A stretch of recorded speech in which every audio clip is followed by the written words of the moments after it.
Lawmakers consider a statewide ban on cell phones in schools. Tulsa County Social Services will remain open despite Oklahoma County's closure.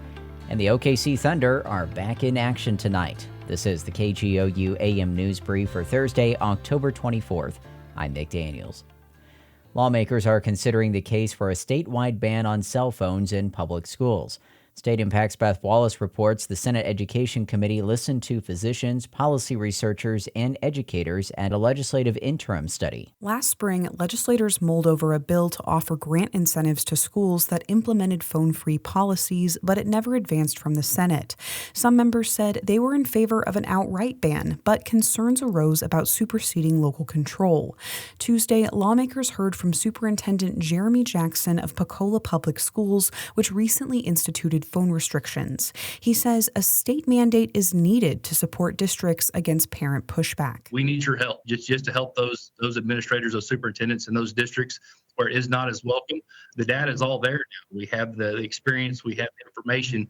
We just need a little bit of help getting that pushed through across the finish line. Several lawmakers, including Committee Chair Adam Pugh, say they will carry another phone restriction bill next spring. For State Impact, I'm Beth Wallace. The Social Services Department in Tulsa County will remain open despite a different interpretation of the same law in Oklahoma County. Tulsa County commissioners say there are no plans to change operations at the county's Social Services Department. Meanwhile, Oklahoma County's Social Services Director, Christy Jernigan Marshall, says her department is forced to disband by the end of the month because of bills passed during the last legislative session. Senate Bill 1931 repealed laws related to county care of indigent persons, laws that had been in place since 1910. But legal interpretations vary by county. While Oklahoma County's district attorney ordered the closure, Tulsa County officials cite a different section of law to keep services running. Tulsa's commissioners say they plan to follow Article 17,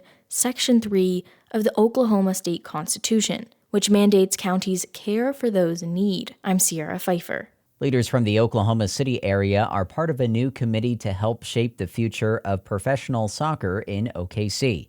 Our own Spencer Plato reports on the effort to foster the sport in the city. The group OKC for Soccer announced the creation of the committee in a news release. The diverse group of 33 leaders from the community includes business, sports, and cultural leaders, even the lieutenant governor. Court Jeske is the president for Echo Soccer, a majority investor for the OKC Soccer Initiative. He says this committee will bring a wide range of perspectives and insights to help shape the sport in a way that represents Oklahoma City. OKC for Soccer hopes to also bring a women's soccer club. I'm Spencer Plato. Oklahoma City Thunder basketball is back starting tonight. The team enters the season with high expectations following their best in the West record last year. OKC travels to Denver to face the Nuggets, who are led by Nikola Jokic. The three-time NBA MVP is generally expected to be guarded by Thunder center Chet Holmgren, but Holmgren says it's not that simple. It's not a me preparing thing, it's more of a we preparing thing. You know, he's a really good player and there is no guarding him. You know, there is no one-on-one matchup for him. You know, you're guarding him with a whole team and you know, that's the beauty of basketball. It's a 5-on-5 game. So I got some teammates to help me out with that one. OKC will be without new big man Isaiah Hartenstein tonight as he misses the next 5 to 6 weeks with a hand fracture. Tip-off for tonight's game is set for 9 o'clock Central Time. I'm Ryan LaCroix. You'll find more news at our website, kgou.org. We also invite you to follow the KGOU PM News Brief podcast. The candidates for November are set. I know Donald Trump's type. Between now and Election Day, we are not going back. A campaign season unfolding faster. Kamala Harris is not getting a promotion Than any in recent history. Make America great again. Follow it all with new episodes every weekday on the NPR Politics Podcast.